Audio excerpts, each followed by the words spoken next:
CNBC app. Upload prescription, save 20% और करो अपने शौक पूरे.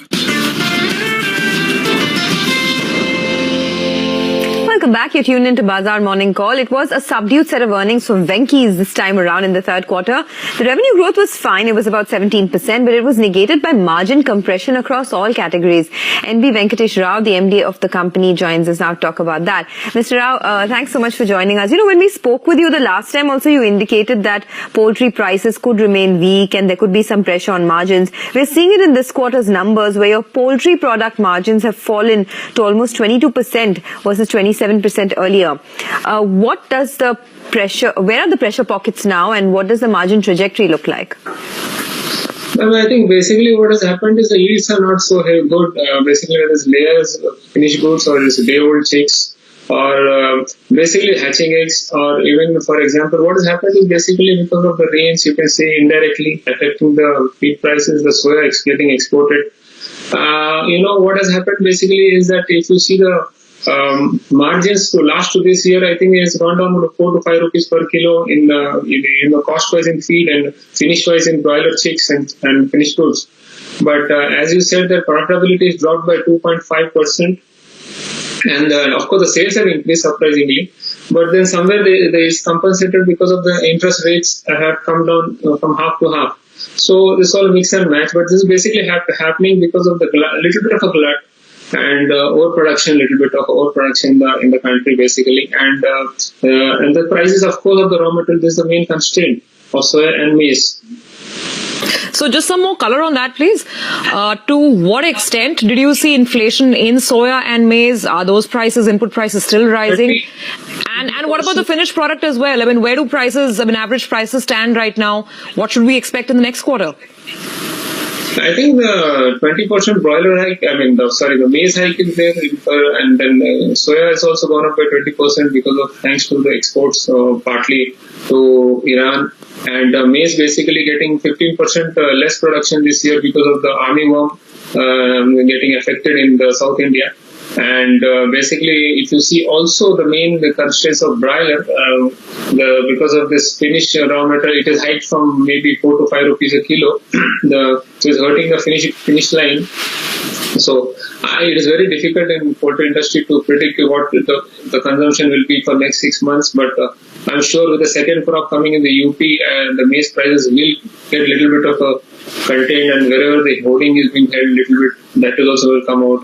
It is all mix and match combination for maize and soya. Of course, it should be limited in exports. 0.23 million metric tons we exported last year. Now it's going to 0.4 point next year. Next year it will be 0.45 to Iran, and maybe China also will come running inside because of getting pressure from America. So some Brazilian collaborations with China where they're going to procure joint ventures which they procure from India. So all this seems to different loopholes for soya where we have to be a little careful, as when I've been telling, and of course 10 to 12% in each media like layers 10% and broilers 12% expansion. So this all combinations, and I request industry as such to expand in a very polite way according to parameters of per annum. This is what the funda is. Okay. Well, expand in a polite way. I like that. What about your own production capacity? I mean, how much will it go up by, say, over the next, few quarters? What are the production volumes that you're looking at? And what will all of this do to revenues? Because in this quarter itself, it's been a 17% revenue growth. Is it something that you can sustain? I think we can. Of course, it totally depends again on the mantra of raw material, basically, and of course, it depends on the raw material is good, not the finished good prices are good, and then revenues improve, your interest levels are coming down, your expansion plans are coming in October, you're having 2 soybean plants coming up, so naturally there will be good yield coming after 1 year to that. And then there's one more plant which we're proposing in Madhya Pradesh, a soybean plant which will extend for 15,000 metric tons will increase. So all these mix and match combinations are again coming up. Your SPF technology is which we're exporting of vaccine manufacturing, human vaccine manufacturing in India. All these figures will show you a good, provided you have good rains, you have meticulous expansion, and you have no army worm coming in, all these parameters. Mr. Rao, I just want to go back to the point you made on exports and on pricing once again. You know, if indeed there is some demand picking up from some of the countries that you mentioned, I mean, to what extent does that help you? And also on pricing, poultry prices, do you see a hike, you know, some increase coming anytime soon over the next few months? Most of the area, I think the exports basically, if the SPFX are being called basically in Middle East and Southeast Asia, the consumption is going slowly high, but it's going high, but percentage wise it's not that, it is encouraging, but it will take a few years to come. But if you see the revenue, and it is very difficult to provide and tell you that today sitting here, as I said, that again it is a catch-22 question you're asking me. What will be the three? It should be good next 3 months, not very good also, but good.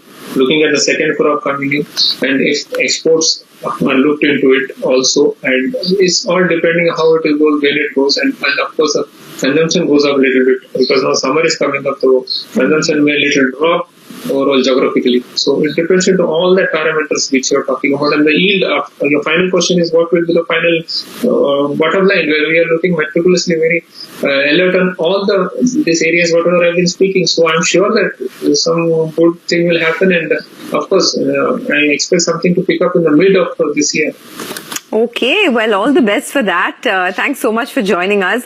Your stock has given a lot of returns to investors and created a lot of wealth. We hope it continues to do that. But for now, let's focus on one stock, Cummins. As you just heard a while back, the revenue guidance, the domestic revenue guidance for the company has been raised to 13 to 15